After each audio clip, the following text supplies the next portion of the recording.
Somebody said, does the white guy in the shirt make beats?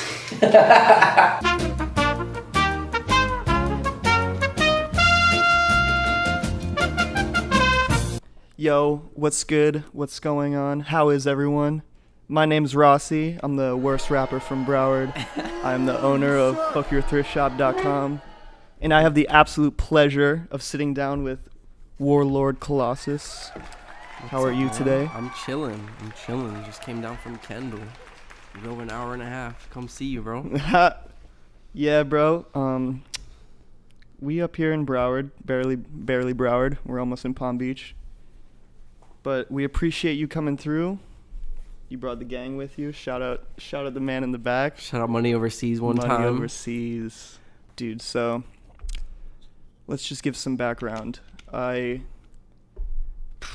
I believe I met you at your own event. Shadow Fest 3 it was. Yeah. Back in February? January? When was that? I don't even remember, bro. That seems like a lifetime ago, honestly. It does seem like a lifetime ago. That's crazy. But one of the, I would say, I'm going to go out on a limb and say most turnt events I've been to in 2018, Warlord Colossus knows how to fucking do it big. We love the mosh pits, man. We love the mosh pits, yo.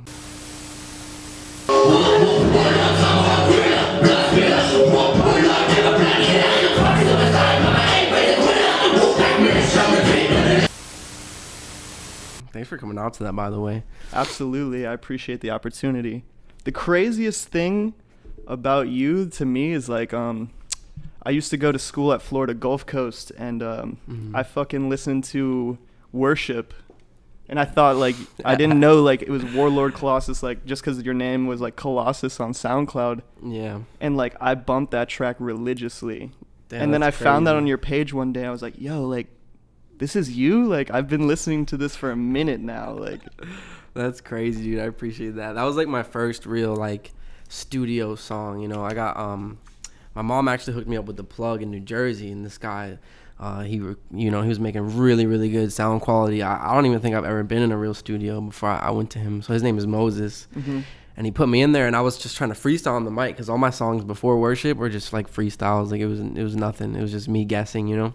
Definitely. And I went in there and I tried to freestyle, and then he's like, nah, yo, honestly, go home and come back. Like you gotta write your lyrics down. Like I want you to like mean it.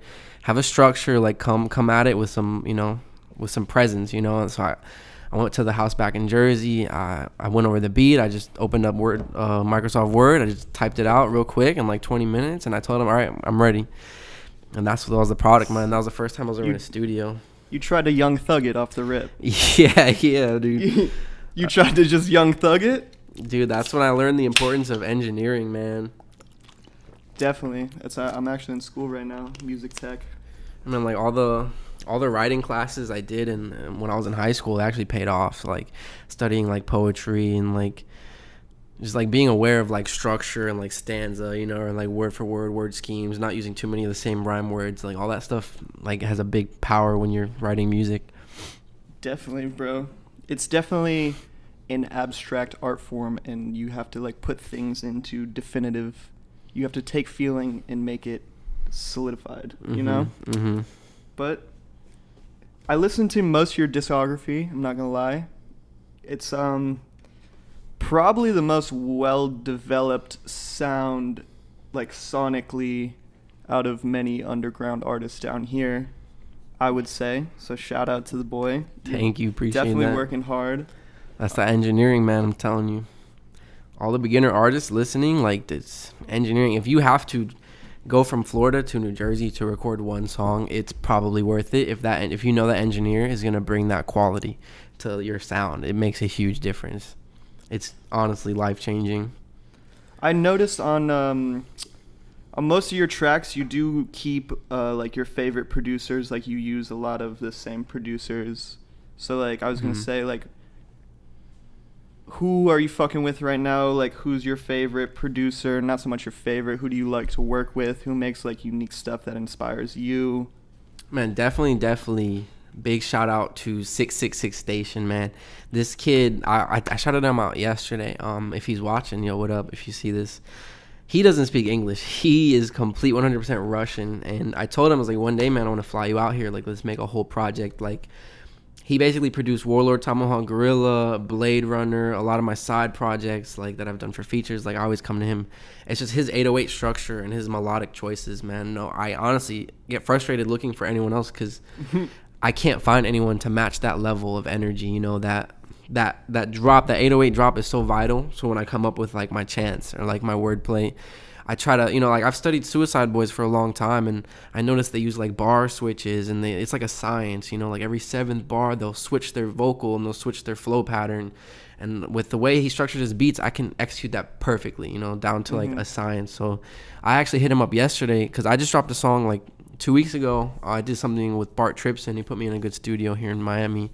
But I'm looking for that next hit, that next big. We go get together with Money Overseas. We do a whole music video. Like, I'm trying to buy smoke grenades. Like, I try to think visual and sound, and how can I push that as hard as I can. So 666 Station definitely is most likely going to be on 90% of my drops from now on, to be honest. I feel you. Shout out the boy. He doesn't even speak English. Yeah, he doesn't speak music English, is the universal language, you know? It's crazy, man. That is very crazy. I was trying to send him money today. He's in the Ukraine. He was like, oh, I can't make beats because he's using like a translator, so it sounds all like weird and robotic. He's like, I can't make beat, need headphone. And I'm like, can I send you money? Can I buy you headphones? And he's like, we can't have PayPal here or something. So we were trying to figure that out. That's crazy. He's far, man. Damn, yo. That's crazy because one day you will hit the links. Like, yeah, you exactly. will link up and it will be on some. That's that. I'm trying to manifest. Like, imagine like 6 whole songs as strong as Warlord, Tomahawk Gorilla, or Blade Runner, or Worship. You know, those just 6 huge powerhouses at the same time. I feel you. When you're in the studio, or not so much in the studio, I guess, plotting on music, like, is that where you're trying to take your sound? Like, are you going for this powerhouse sound that you described? Like, is that what you want to make necessarily? Or, I mean, honestly, I want to make a whole lot of things, you know. Like, I love when I perform, and like when I went on tour with like Buffet Boys and G59, you see a difference when you perform in front of people that don't know you. You know, I'm building my own fan base and be able to tour by myself one day, but every time I perform, I just want to be able to see a huge mosh pit. Like when I was in Texas, a kid broke his arm for me, and he just kept moshing. Like it was insane. And I love that energy. I love mosh pits. I love the mosh culture. Like when metal bands, like, they got the fans running on stage with them and then jumping on top of each other and swinging fists, man. I love that energy. So if I can produce a whole 1,000 projects like that, so I can see all the kids across the world moshing with me, for that I will. But, you know, there's kids that are casual listeners that, like, they don't like that aggression as much all the time. So then I like to rap on 90s boom bap beats. And honestly, I've been trying to push like another indie side of me on the side, but that's just, I feel you. I have to develop that singing voice though. I'm not as confident with singing as I am with mosh pits, honestly. One of my honestly, low-key, one of my favorite tracks by you is I Run Away. Yeah, I hear that a lot, man. That's like, I appreciate that. Super indie singer-songwriter kind of vibe. I run away, I find a mind, separate places, like my voices come inside my head, the way you move, the way you think today. You know, I'd love to hear, like, more from you and, like, the sense of everything, you feel me? Yeah, for sure, man. I'm trying. It's, you know, I want to learn how to play guitar and, you know, push all that. Like, by the time I'm 40, I want to be, like, have like the ability to drop like a Kings of Leon style project, you know, like that's some folk. Yeah, that's like being like an ultimate goal of mine, like to show like the sing life, or like We Were Promised Jetpacks, man. That's one of my favorite bands. I love the vocals on that and the way they deliver, or even like the Killers, man. That I love like the guitars and all that. I got you. Boom. But yeah, before my camera decided to fuck up, you know, and Money Overseas had to come save us. For this, with no visuals to this interview. But yeah, basically, think I was saying that I'd love to see a project from you that was just kind of like not all over the place, but all the vibes. Yeah, I agree, man. I'm definitely trying to do that. The hard part for me is finding the right beats all the time, man. Like right now, I've been looking for beats for like a month and I haven't found. Cause like I get like hundreds of submissions, and like I want to just apologize to all those hundreds of kids, cause I hear it and it's just not that it's not good enough. It's just not what I'm looking for, you know. And I hundreds of messages, you know, and you know, like I listen and I look at mostly everything, but I'm looking for something that's like melodic, catchy, hard hitting, and if I'm gonna like sing on it, like Run Away, I need like very specific angelic guitars and like things that I eventually I will learn how to do myself, so I don't have to go looking as much. But that's the only thing kind of hindering that currently. I feel you. So, not to send you like a broad question here, but like, what's like your creative process like? You just run through these beats, like you light some incense, you get out your stones. Like, what do you do? It depends, man. I mean, honestly, last time I wrote Blade Runner, it was like this. Like, I was in Atlanta. I was with Young Nana, another photographer with Nephilim Gang. I went there. I was looking for days, the same thing. I was like, but when I go to Atlanta, it's focused. It's like I don't have any distractions. So that I removed myself from my day-to-day, everyday life. And I put myself in a place where I'm isolated. And I just kept looking and looking for beats and not finding anything. So I decided to like put it in the hands of the universe, I went outside. And I sat down and I closed my eyes and I started picturing, like in my mind, like I'm picturing, okay, this is what I tell myself, like I just wrote the best song of my life. I found the best beat I have ever found, and I am about to create it right now. I just have to find the opportunity to access it, but it's already mine. And I just manifested on it and I closed my eyes and I just kept visioning. And when I closed my eyes, I imagined like the sold out shows. Like I imagined myself on a huge stage with like lights and phone cameras out and everywhere. And I consistently vision it as if I already have it over and over and over and over again. And I open my eyes and a fresh breath. I walk inside, sit on the computer, and I see this beat. I click on it. It's the Blade Runner beat, and I write the song in 10 minutes, and it just comes out. Just because I found it in my mind first, and then I accessed it. I see the video camera doing the thing again. I know, motherfucker. What up, Moses? Sitting here with Warlord Colossus. He's got the Instagram live running. Mm-hmm. Moses, the engineer. I was just talking about him in the building. But we were just before we were rudely interrupted by my memory card. We were just running through your creative process. You were telling me a little bit about how you came up with Blade Runner.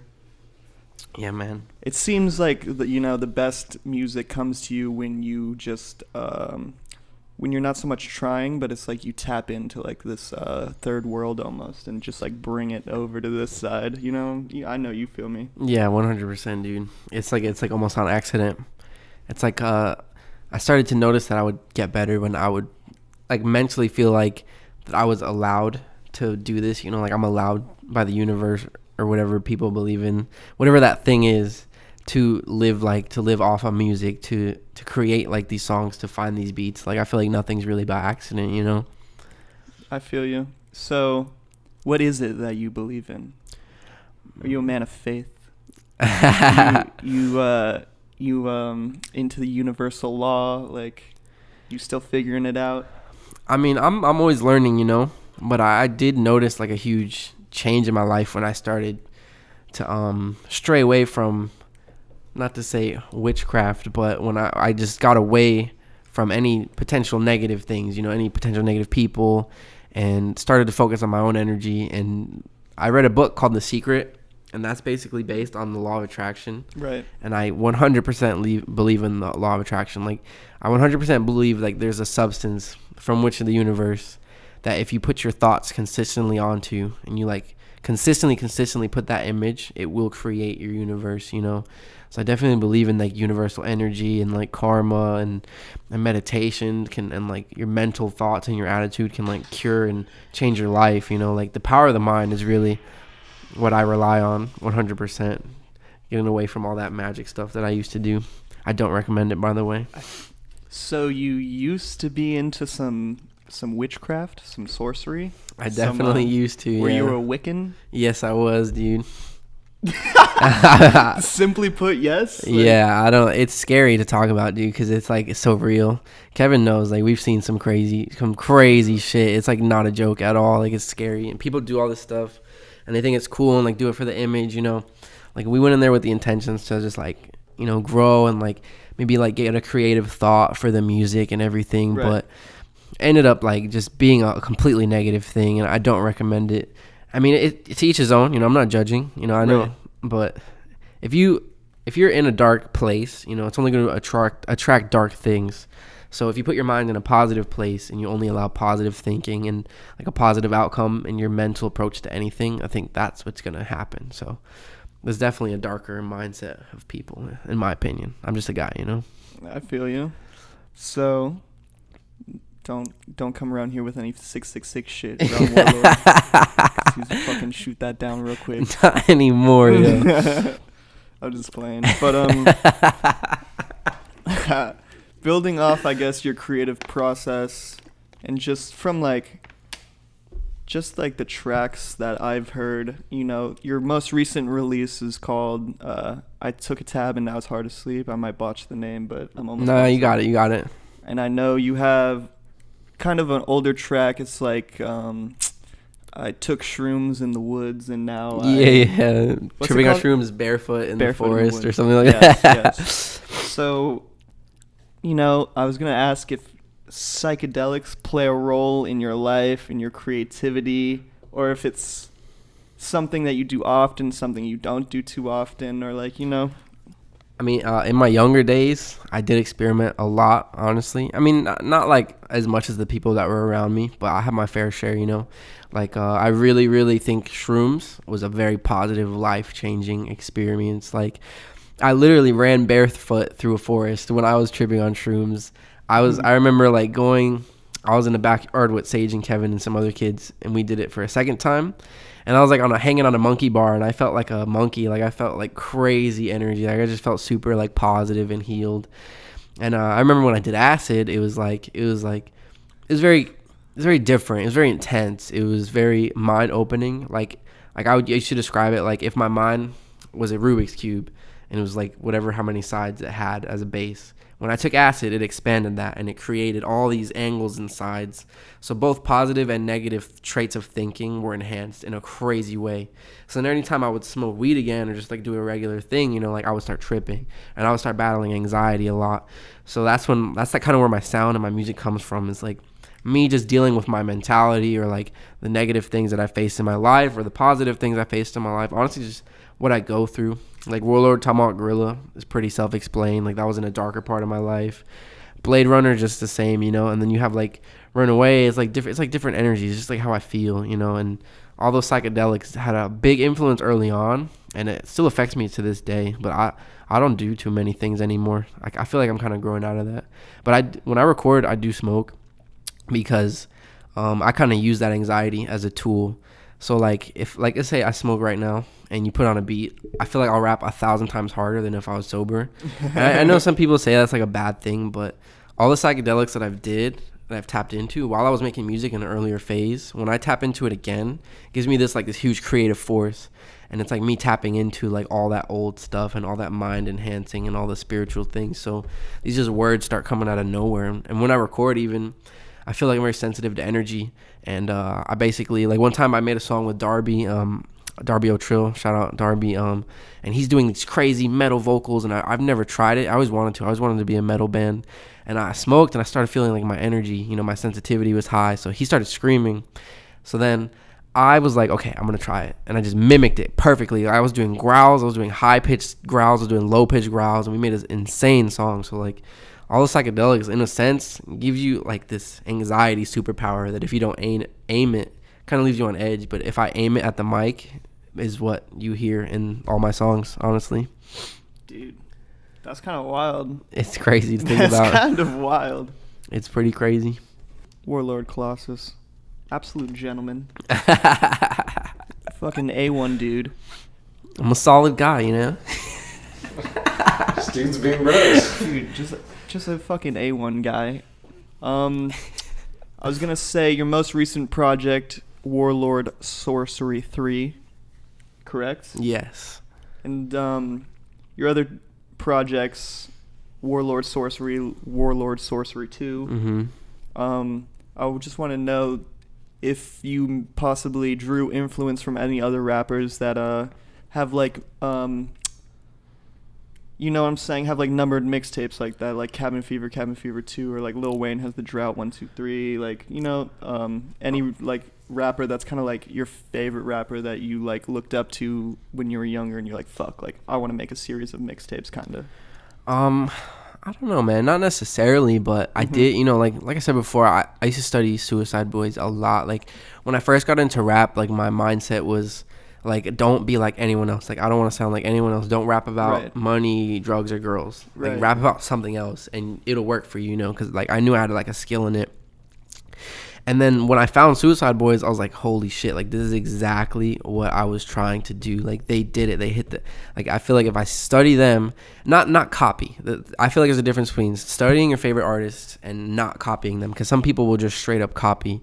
But, like, I feel like if I study, like, the algorithm of songs and, like, how my people, like, they execute, like, their strategy with their music, and then take your own twist on it and then make it your own, you know. And I heard I no longer fear the razor guarding my heel, and they have like 3 of those, you know. So and I had like fan suggestions even telling me to do a series and stuff. So definitely Suicide Boys influenced like the direction and like the strategies that I did. And I even talked to them once, and they gave me like a lot of good advice, and they basically told me to like work on my image and everything. So just like studying them and then getting advice from them kind of helped mold to where I am today. And then I got to tour with their label too, so it's like work hard enough and you get to work with the people that you want it to be, you know. That's super dope. What is their label? G59. G59. That's what I thought. And I believe your label collective is Nephilim Gang. Is that? It's Nephilim Records. Nephilim Records. Yeah. So is that you and the homies? I mean, essentially, like educate the people. Like I don't know. I don't even know what I'm asking at this point. Nah, Nephilim Records started basically just me and Kevin, me and Money Overseas. We just bought like a mic. We got there. We learned FL Studio. We wanted to start our own group, and then you know, eventually just started expanding. Like hooked up with like Sith Lord and Cody in California. I have a really strong relationship with Sith Lord. Shout out that boy, man. He's got real good energy.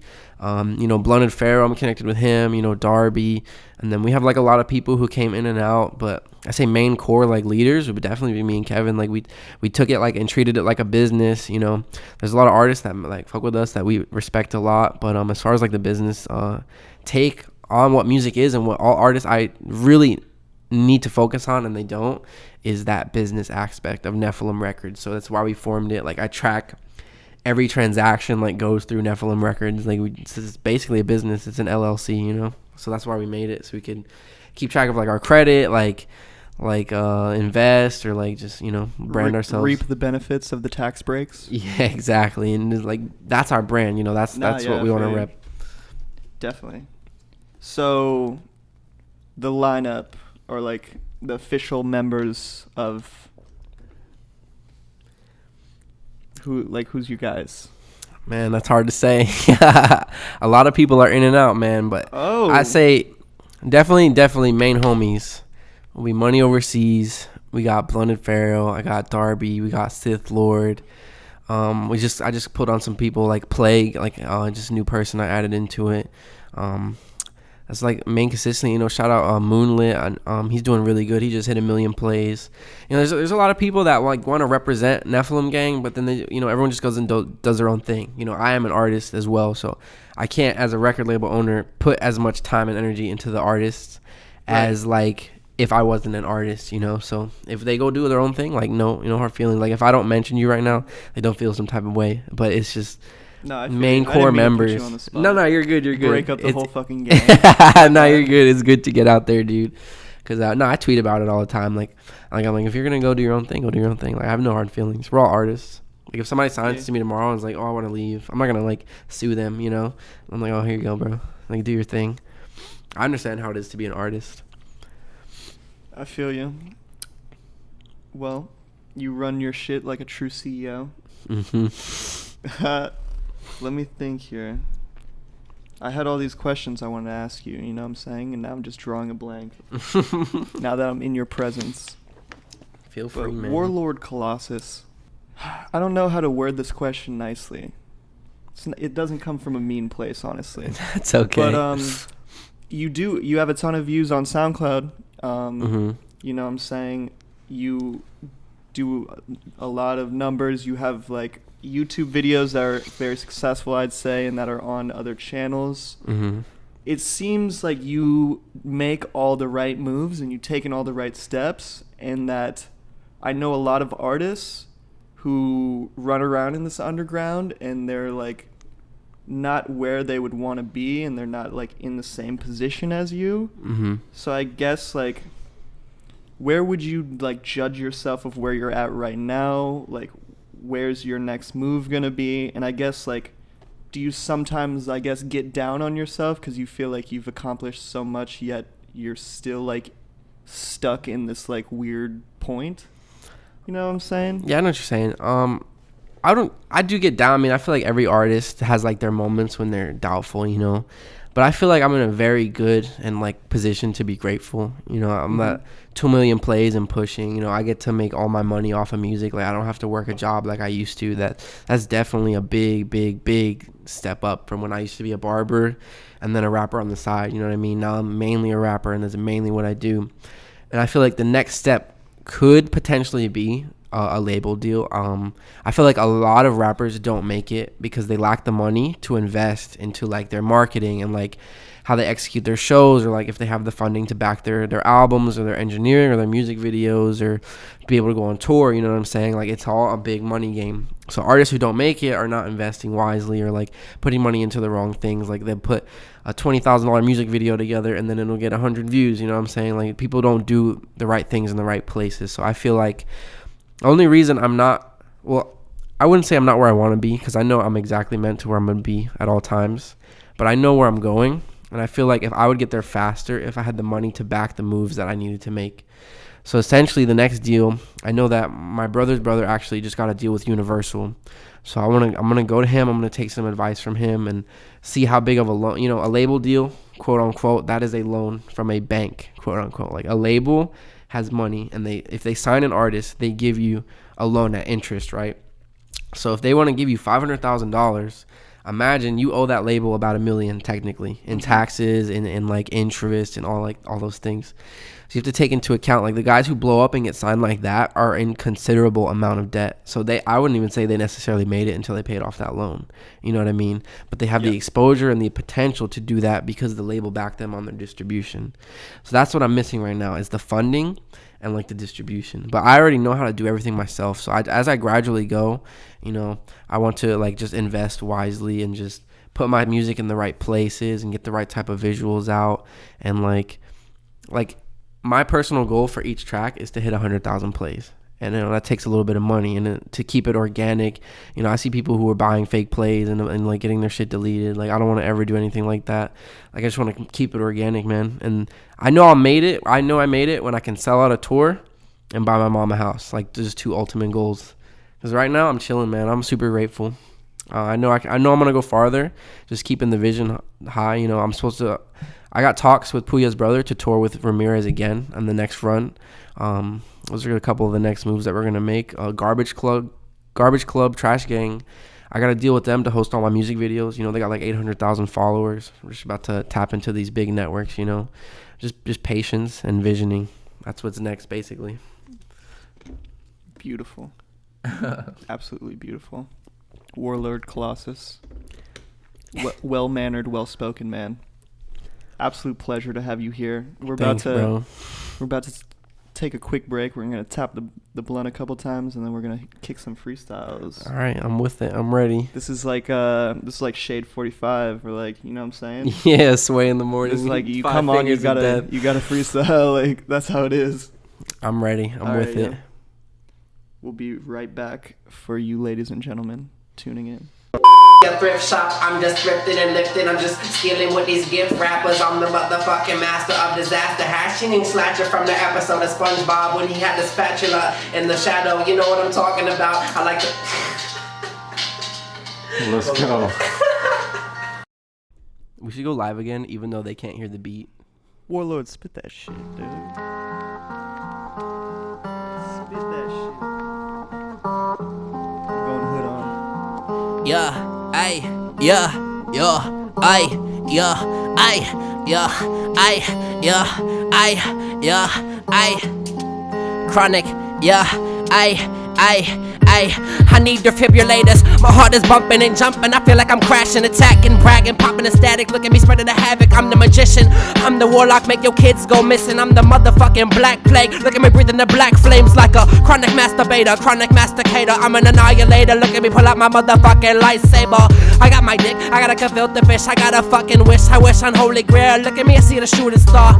I'm like the grimace. Look at me in your kitchen. I'ma eat up all your motherfucking children and you going missing. I'm the king. Up on the brink of self-destruction. No mental reconstruction. Look at me. I never fucking think. I'm just casting spells with lightsabers. Chronic annihilators. I'm the motherfucking king. Up on the brink of self-destruction. No construction and reconstruction of my mental mainframe. Yup, you stuck in the matrix with your fucking mainframe. I got the red pill, the blue pill. Look at me popping the pills like I'm popping the mollies. Just kidding, I'm just sober. I'm the Red Rover. Mighty Morphin Power Ranger. I'm a young assassinator.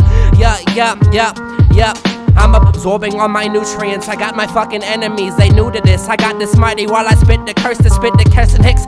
When I spit the curses and hexes, spread asbestos on all my exes, man. Fuck those fucking stupid wishes with these bitches. Better get back to washing all those fucking dishes. I'm the motherfucking king. Look at me back that I'm attacking and bragging. Look at me running back, I'm like a lad and making a wish. Bitch, you better suck my dick, making a wish.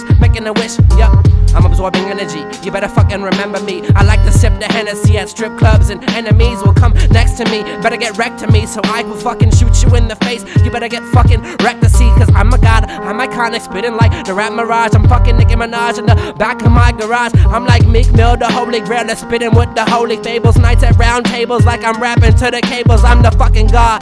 Better bask up in my presence, cause my aura and my essence is so fucking effervescence. I'm the fucking king, I'm drinking water, staying hydrated, man. Fucking all my enemies, they staying like assassinated. I will disintegrate you, assassinate you. I'll see you later and chop your body up with my saber. I'm the motherfucking young shinobi, Obi-Wan Kenobi with my motherfucking Kobe, like the motherfucking Moby Dick with my fucking harpoon, leaving you in the ditch. I'm like swimming 60 feet in the ocean. I'm just throwing magic potions like I'm stirring and I'm curring like recurring dreams. I spit this rap like it's philosophy. Bitch, I'm like it's Socrates. Oh, goddamn. Can we do another one? Warlord, tomahawk gorilla, blood spiller. Warlock, never blunt hitter. Fuck suicide, mama ain't raise a quitter. Wolfpack militia, I'm the pick of the litter. Warlord, tomahawk gorilla, blood spiller. Warlock, never blunt hitter. I catch BPMs in my ear energies.